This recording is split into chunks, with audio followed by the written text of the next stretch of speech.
For the past few years, Ricky Gervais, Stephen Merchant, and Carl Pilkington have been meeting regularly for a series of pointless conversations. This is one of them. Testing. Is that all right?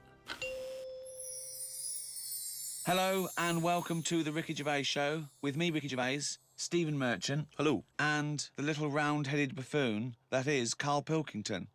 All right.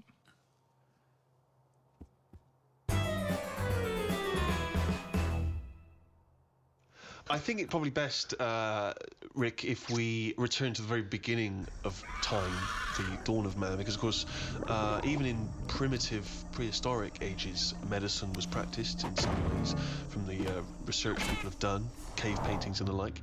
Carl, I wonder if you would just give us your initial thoughts on, the medicine of the ancient world. You sound like you haven't studied it, or you're being... You're being modest. You're being modest? Never really thought about it.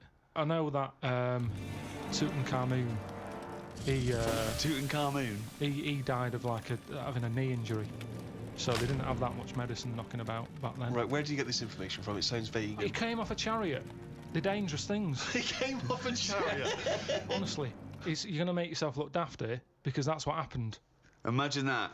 In a room with Carl Pilkington, we make ourselves look daft. How would we have to... that would be incredible. Shall we move on to the ancient world in terms of Egyptians, the Greeks, the Romans, of course, because they made huge advances, particularly the Romans, who understood, of course, the importance of sanitation. You know, famously, their streets were clean. Yeah. Don't you think that if we hadn't have cleaned up as much, that, I don't know, we'd be stronger? What? Well, I know what you mean. Yeah, they say let your kids eat dirt. Yeah, of course. Well, that's exactly what immunisation is, giving you a bit. Yeah, but it's gone mental now. Whenever a baby's born, he's drugged out of his eyeballs. It's only about a week old. They're giving all sorts of shots. Like what? Loads of stuff for whooping cough. Yeah, you don't want whooping cough. Tutankhamun could have died of whooping cough. No, but did you give it loads of stuff? And now it's like, I don't know, it's making us weak. There's this big thing, like the superbug, where people took half the course of antibiotics. It was almost like an immunisation to the bacteria and virus against the antibiotics. That's what I mean. So, yeah, we need some germs, as you'd call them. But there are some that we have eradicated. I mean, I think it was in our lifetime that they eradicated smallpox from the world. There are rumours, of course, that both Russia and America still have the smallpox virus under lock and key, which they could theoretically breed and use in a chemical warfare situation. Well, there was a bit of a scandal a few years ago, I think 10 years ago, where in a university laboratory, someone came across a marked yoghurt pot in deep freeze that had smallpox in it. When you say it was marked, was it like someone's put their name on it because they don't want someone to eat their smallpox yogurt? No, I think they looked into it, and it was the deep frozen smallpox virus. What I mean is, it's under lock and key or frozen at minus 200 degrees centigrade. Why? Under lock and key and all that. It's not good enough. Get rid of it. Why are they keeping a little tub of smallpox knocking about? Well, are they not meant to be? Well, that's a lesson. What's he doing there in the first place? To me, that's like in James Bond, where they don't kill him when they have the chance. He's always that little thing of, let's play with danger, let's keep a bit. Yeah. Well, it's probably next to AIDS in the Chiara bottle. I don't understand why you'd store that. Well, there's probably a presumption, it's probably an overhang from the Cold War, where people were thinking, well, listen, what if Russia's still got some smallpox? We better hang on to some smallpox. It's just clutter, though, as well, isn't it? You see, we're obsessed. We're keeping stuff. And it's the same with germs. We can't even say, get rid of that. We won't be needing it. Smallpox. We'll keep it just in case. Get rid of it. We've got this obsession thing again. It's saving everything. You say that, but of course, famously Alexander Fleming discovered what may be the most important breakthrough of the 20th century, which was the first antibiotic, I think, in 1928. And he discovered that because he left a bit of old bread out for a while and it went all mouldy in his kitchen. And he thought, oh, what's that? Oh, let's have a look. Like I've said to you before, it's down to him being scruffy more than anything. Well, not. It just seems like there's a lot of scruffy kitchens around. But think if his cleaner had come in and gone, "Oh, Mr. Fleming, you disgust me, you fucking filthy scruffy cunt. I'm gonna throw all this bread away." He's gonna go, Maud, what'd you do with that old bread I left out?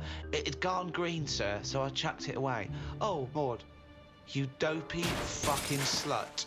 You've just caused millions and millions of people to die. Keep out of my fucking kitchen. I know, but don't put it there. It's the same way smallpox in So a, you're in a on yogurt Maud's side. pot. It's in a yogurt pot. Wow. You're asking for trouble. But what if Maud had come in and thrown that away? Again? He couldn't shout at her. She's doing a job. I'd be annoyed if it was still there.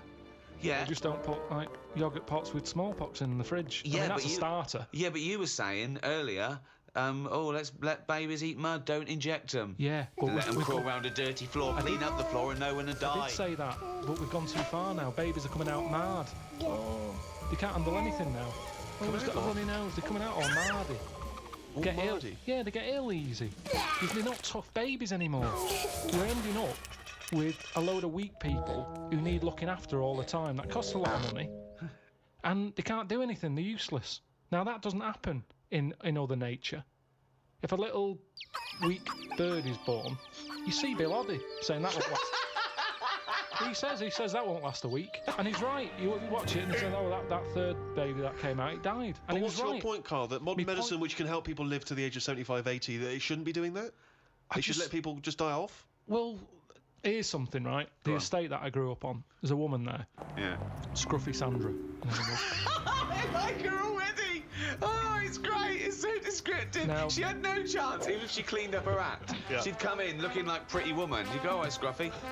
No, What's the point? What is the point? So the thing is, she used to always get on these buses called dialer rides that were sort of like posh taxis. You could call for one, it'd come round to your house, Yeah. and it would pick you up, and you'd pay like 50p. But they you would were pick up alone. a bunch of other people as well. Yeah, on the way. So it would take ages to what get a to where you nightmare go. that is. No, it's good though. It's kind of a bit of a day out. Old people used to love it because you'd get to see things. Right. And you'd hear a call coming in on the radio that Scruffy Sandra's being picked up. Oh God! And she'd always have loads of bin bags with her for some reason. Now the thing is, Well, she sounds clean. she stunk. Well, she's taken out the Was bin she bag, though. homeless? No, she wasn't homeless. No, she used to just she just didn't bath and that. She just stunk.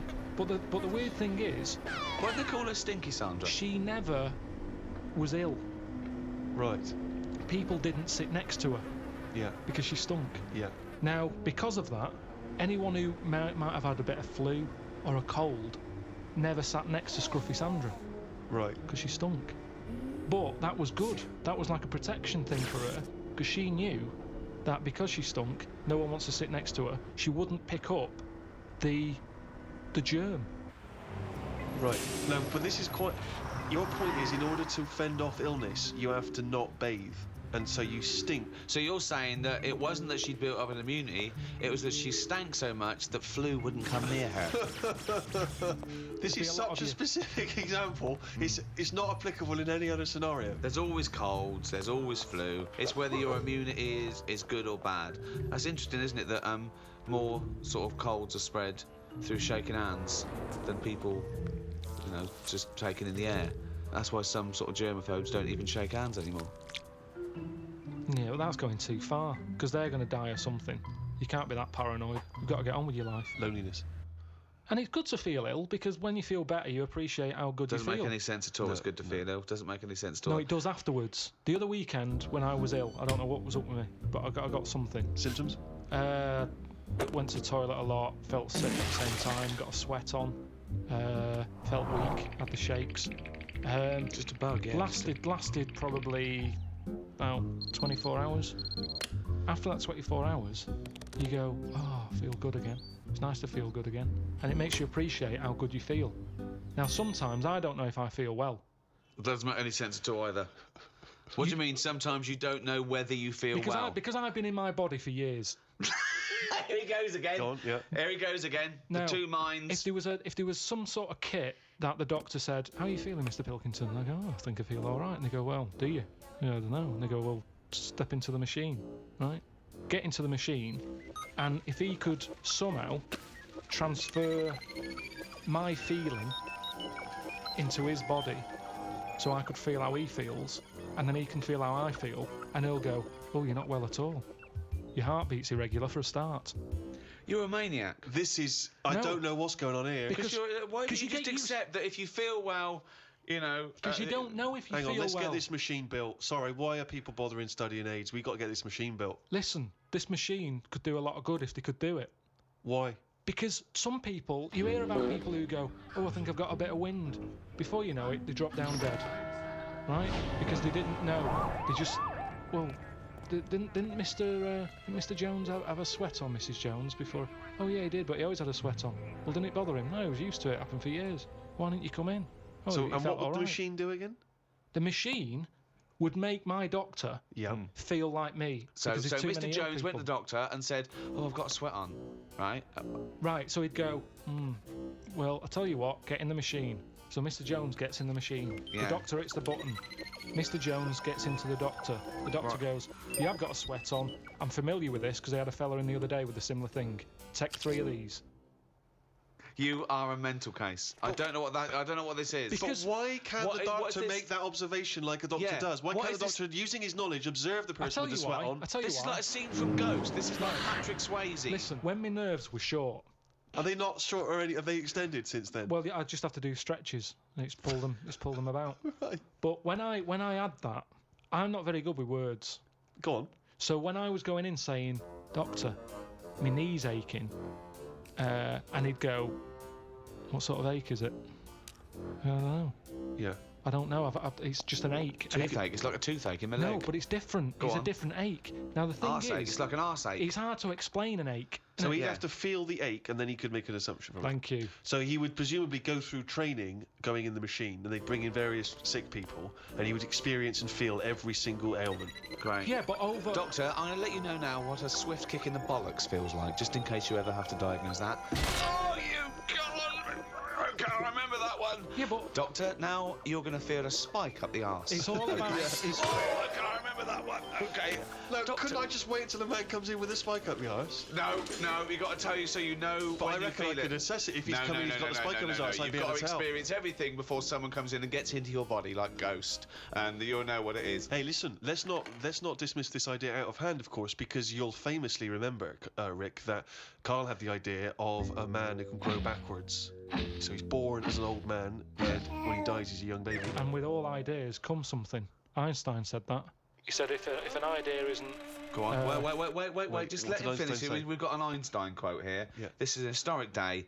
Carl, sorry, what were you saying? What did Albert Einstein say? He just said something along the lines of. Well, no. Give us the Come on, quote. do it. Give us the No, quote. It doesn't matter about No, how he don't. worded it. It's the point in hand. Well, I think it is. I think a quote.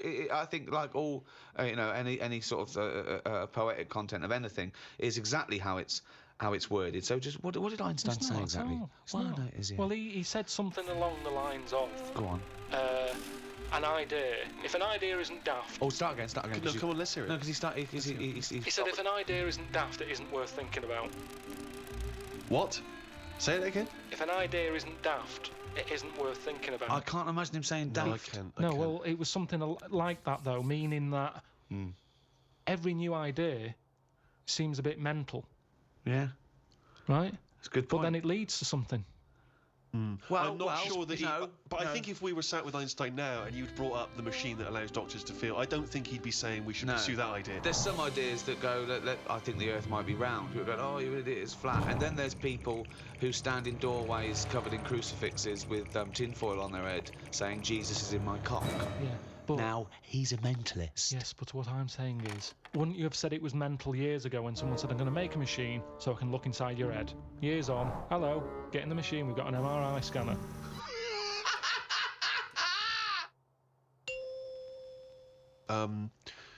You may obviously be aware, Carl, that the first contraceptive diaphragms centuries ago were citrus rinds. Half an orange rind, for instance, would be used. I mean, more selfish men turned him inside out. I believe that's also still being used in parts of Manchester. For what? An orange. Just think of your head. And it worked. Well, we don't know at this juncture. I mean, maybe. I don't It know, worked for contraception because women went, fuck off, what are you going to me with a fucking orange on your cock for, you don't cunt? But it could. I mean, again, it's that thing in it of we look at it now and we laugh. But look at what's happening. People now are always trying to get us to eat more fruit. I don't. Amazing. That's a way of getting. I thought for a minute he was going to say, okay, so they start with, then they went from the orange rind to, say, a coconut shell. Yeah. That was too big, that didn't work. Run! Here comes Coconut John! No, don't put half a pineapple on your cock, that's insane. Yeah, that's mental. And then somewhere down the line, they finally got to contraception as we understand it. Is that? I thought that's where you're going, but no. Something about eating oranges is healthy for you. What I'm saying is, if you go into any well-known supermarket and you look at, say, some young kid who's had a kid, and you look at stuff in their shopping basket, they're not buying fruit. They're buying, burgers and chips. Turkey Twizzlers, Yeah, crisps and all that. No, but they love having it away. Get some fruit in. So they definitely have fruit in the house, which at the moment, a lot of kids don't have fruit in their house. That's why they're eating Turkey Twizzlers. But the mum loves having it away. So she would have loads of fruit in. So everyone's happy. If the she kids was are using eating an fruit. orange for contraception, she would also be giving the kids. Well, you wouldn't waste So half it. the orange she'd give to the kids, and half the orange she'd stick up her fanny. Yeah, a treat for everyone. Have a bit of fruit, and she's got what she wants. Whereas at the moment, what happens? A burger's not coming in helpful for anyone.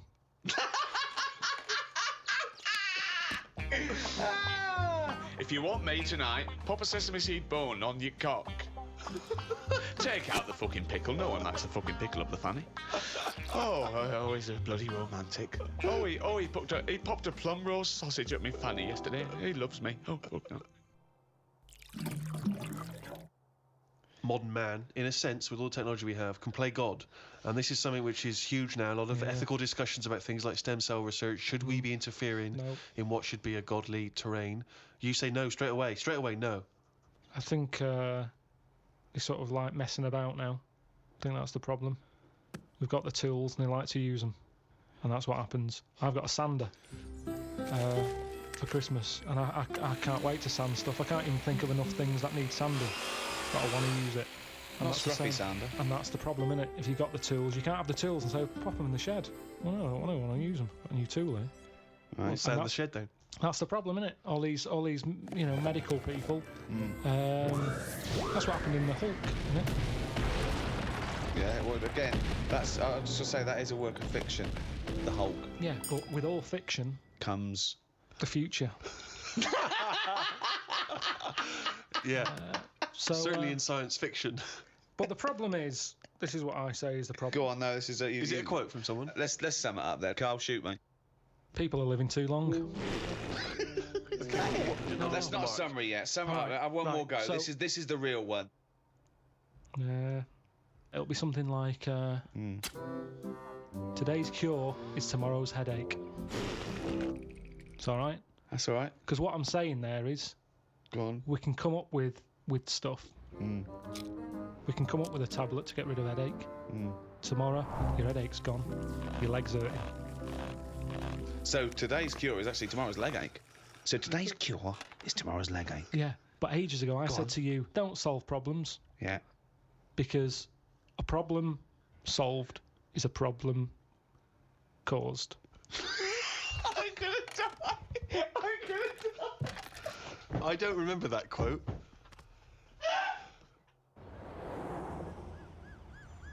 Medicine is the art or science of healing, and that doesn't always have to be a drug or a surgery. We mustn't just forget that some people don't need medicine, they just need help. For example, there are people that help disabled people have intercourse. There's someone that actually helps the man put in his penis to the woman's vagina. They leave the room. What? I've never even heard of this. It's true. Absolutely true. They're Steve? helpers. Yeah, no, I believe that is the case. Yeah. And that's just as needed as anything that might cure Well, their own. it's not. That's pleasure. Yeah. So what are you saying? Because you can't walk or move, that you can't love someone and want to share that love? I'm just and saying it's not a priority. Well, no, but they're going to live. They're healthy apart from their disability. I've met someone. They want to consummate this love, and someone is helps him out and goes, well, you know, that's part of my job. No, it's not part of the job. Well, it no one is would part take of this the job job on. because that's their job. I have never heard anyone say, I've had a right day today. Why? I've been playing with Arthur's tackle all day. They don't I've play never- with Arthur's tackle. They pop Arthur's tackle in Hilda's vagina. I don't think they do. They do. How can they enjoy that? I mean, They're maybe doing it once, to enjoy it. and they'd go, that didn't work, did it? I didn't enjoy that, Hilda. No. How can they enjoy it with a nurse stood there having They to don't. do that? No, they help her in. She helps Arthur in, or he might be a male nurse. Pops Arthur in. Goes, okay, Arthur. I'll see you in a few minutes. Right. Goes outside. But what's the point, though, in that? Why? Because it's all about the mood and everything. He's just stuck onto like a stag beetle clinging onto a leaf. There's no enjoyment in that. Oh, the well-known stag beetle copulating with a leaf syndrome. No, but I'm That's just a saying. well-known position in the Kama Sutra. I'm No, just he saying. knows. You know, I think it's a lovely act, and someone's willing to. Wouldn't you help someone Definitely in? not. No. What? Definitely So not. no. Look, says a guy goes. Oh, this is my wife. We're both say, well, I can't. You know, can you just pop me in, Carl? You're the only. You know, you're the only person around. No, I don't think it's important But there are enough. people. What do you mean you don't think it's important enough? I'd be happy to go round, put the washing on for them, make the bed. Do you want a cup of tea? Yeah, I'd love one. There you go. Oh, just before you go, forget it. If they asked me to do that, I'd quit. And I don't think it happens because people It wouldn't take does that on happen. for a job. You It never does. hear about it on Comic Relief when they're raising money. They don't go, thanks to Midland Bank for this £100. That's going to go towards Arthur getting his end away. That's No. ridiculous. So you would rather them not have the pleasure of each other than just help them in. No, because they'd work out some way that they could do something for each other. I want to play the guitar. My fingers aren't long enough. I'd knocked it on the head. It's the same thing. If you can't do it, don't do it. So are you telling me, right? Okay. Supposing there's a little fella who's got no arms, no legs, right? Right? Little Bob. Okay. There he is. All right, Carl. Right? He's got a friend, another little fella with no arms and no legs. All right, Carl. Right? They love each other. Two little fellas, two little dwarves with no arms and no legs. Okay? Lovely little fellas. They get married. Okay? Look, Carl, you can't put my penis up my boyfriend's bottom, can you? No, I You can't, no. Why not? Why No, not? do you need Carl? anything else doing? No, I'm fine. Yeah, No, it's weird how you can manage everything else. Well, no. I'm here to help you. Everything else seems to be sorted. Well, just in the Why do chair. you need help in this department? Well, because he's over there and I'm here. And if you just pop me in and just No, leave I'm it not there. doing that. It's not good for you. You've lost your arms and legs. You'll be losing that soon if you carry on sticking it up there.